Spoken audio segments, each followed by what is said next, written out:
हमारे जीवन का दुख कटे। भगवान देवादिदेव महादेव ने एक लीला रची है। ललिता जी ने उन्हें सखी भाव की दीक्षा दी।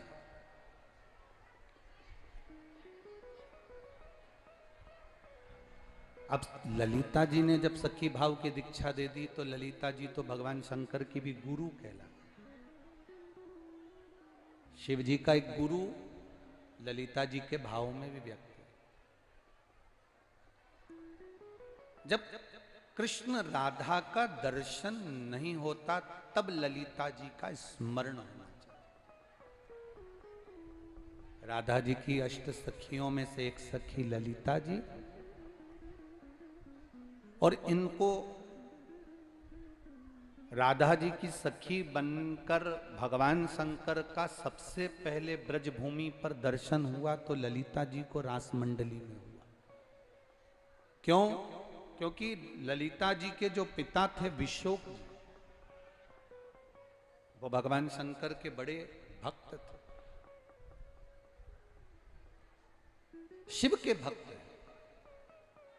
जैसे कथा की जो शुरू होती है, शिव महापुराण जब प्रारंभ होती है तो उसमें देवराज नाम के ब्राह्मण की कथा आती है।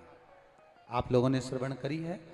तो उसमें देवराज नाम के ब्राह्मण की कथा आती है कि देवराज शंकर जी के मंदिर में जाता है, चोरी का धन लेकर जाता है, बाद में बाहर निकलता है, बेलपत्री के पेड़ के नीचे उसके प्राण छूटते हैं और भगवान शंकर उसको नंदी पर बिठा कर कैलाश धाम लेकर जाते हैं। शिव उसको कैलाश धाम ले जाते। पर देवराज ने देवादिदेव महादेव से पूछा, मैं ब्राह्मण के घर में जन्म लिया परंतु मैंने कभी ब्राह्मण कर्म नहीं करा। मैं ब्राह्मण के घर में जन्म लेने के बाद भी मैंने कभी ब्राह्मण कर्म नहीं करा। झूठ मैंने बोला, बेईमानी मैंने करी, छल करा, प्रपंच करा, कपट करा, सब कुछ मैंने, चोरी करी, एक बार भी मैंने कोई पुण्य नहीं करा। फिर देवराज शंकर जी से पूछ रहा है कि मैंने कौन सा पुण्य कर दिया जो आप मुझे नंदी पर बिठाकर कैलाश धाम लेकर जा रहे हो? वो पुण्य कौन सा? ऐसा कौन सा पुण्य मैंने कर दिया जो आप मुझे नंदी पर बिठाकर कैलाश धाम ले जा रहे हो? तब शंकर भगवान ने कहा, देवराज तेरी माता, तेरी मां, तेरी माता मेरी आराधना में लीन रहती थी।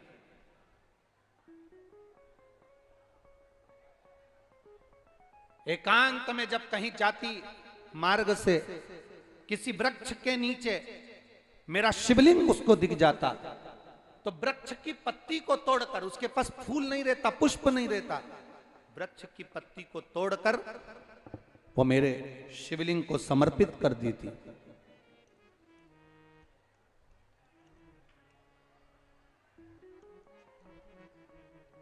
महाराज,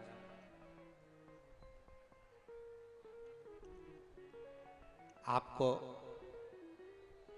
दिल्ली जाना है, आगरा जाना है, ग्वालियर जाना है, आपको कहीं पर अगर जाना है और आप थोड़ा सा समय निकाल कर जाएं, थोड़ा समय ऐसा लेकर जाना कि अगर कहीं बीच में रुकने का मौका भी मिल जाए तो हम रुक जाएं, थोड़ा सा। और जाते जाते फोर व्हीलर से जा रहे हो, गाड़ी से जा रहे हो और कोई ऐसा शिवलिंग किसी पेड़ के नीचे मिल गया जहां कोई भी नहीं है, सुनसान अकेला मेरा महादेव वृक्ष के नीचे बैठा है, अकेला शिव, और वहां आपने दर्शन किए, मन में आ गया, गाड़ी में कोई कपड़ा पड़ा हो पोछा का, उस आसपास में केवल पोछा ही लगा दिया, साफ ही कर दिया। आसपास में कोई पेड़ पौधा हो तो उसकी पत्ती तोड़कर ही देवादिदेव महादेव को समर्पित कर दी, पत्ती तोड़कर ही महादेव को समर्पित। एकांतेश्वर महादेव को चढ़ाया गया एक पत्ता, एकांतेश्वर महादेव को चढ़ाया गया एक बूंद जल, एकांतेश्वर महादेव का किया गया एक बार दर्शन हमारी 71 पीढ़ी तक चलता है और उसका पुण्य हमारी 71 पीढ़ी तक भोगती है। एकांतेश्वर महादेव, एकांत में जो शिव बैठे हैं, एकांत में।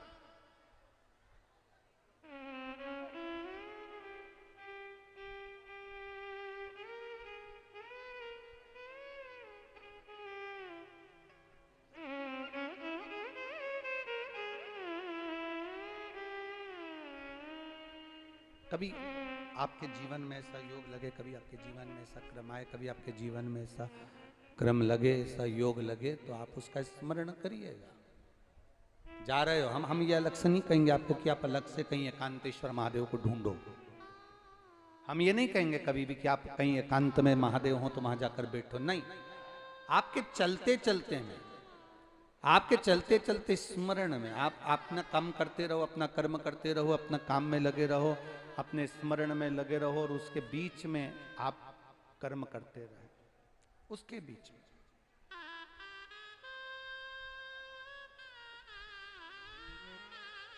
एकांतेश्वर महादेव का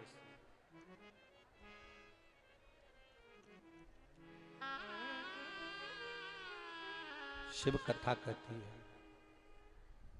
हम तो यहां तक कहेंगे, अगर मेरी बहनों से, मेरे भाइयों से निवेदन है, जिसका बच्चा मंदबुद्धि हो,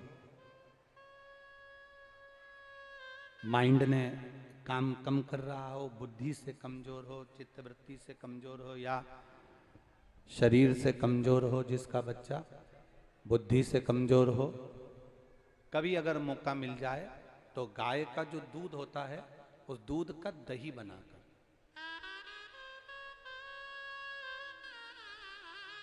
थोड़ा सा दही का निर्माण कर कर, कहीं एकांत का शिवलिंग अगर आपको कहीं दिख जाए, एकांत अकेला बैठा है मेरा देवाधिदेव महादेव, तो एकांतेश्वर महादेव पर 5 बेलपत्र पहले समर्पित करें, फिर जो दही आप बनाकर लेकर गए हैं वो एकांतेश्वर महादेव को समर्पित करें।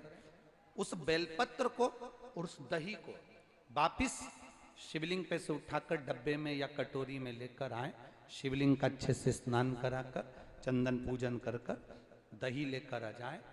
और जो दही लेकर आए हो, जो बुद्धि से कमजोर व्यक्ति है, अगर बन सके प्रदोष के दिन कर लोगे तो ज्यादा लाभदायक हो, सोमवार के अष्टमी को कर लोगे तो ज्यादा लाभदायक हो, या 12 महीने हर महीने शिवरात्रि आती है, कोई सी भी शिवरात्रि पर करोगे तो ज्यादा लाभदायक होगा। वो चढ़ा हुआ दही बच्चे को सुबह दोपहर शाम थोड़ा थोड़ा सा, पहले जो बेलपत्री लाए हो वो बेलपत्री उसको चूरा कर कर खाते बन जाए तो दे दो खानों को, नहीं बने तो उस बेलपत्री का चूरा कर कर उसको पीस कर उसकी गोली बनाकर दे दो, जिससे बच्चा निगल जाए। और थोड़ा सा दही जो एकांतेश्वर महादेव पर से लेकर आए हो उसको चटाना प्रारंभ करो।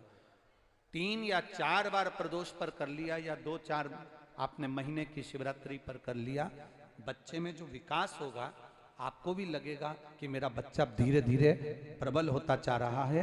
अब वो धीरे धीरे उसके मुंह से अगर राल टपक रही है, पलंग पर पड़ा रहता है और मंद बुद्धि टाइप का है, तो उसमें अंतर आना प्रारंभ।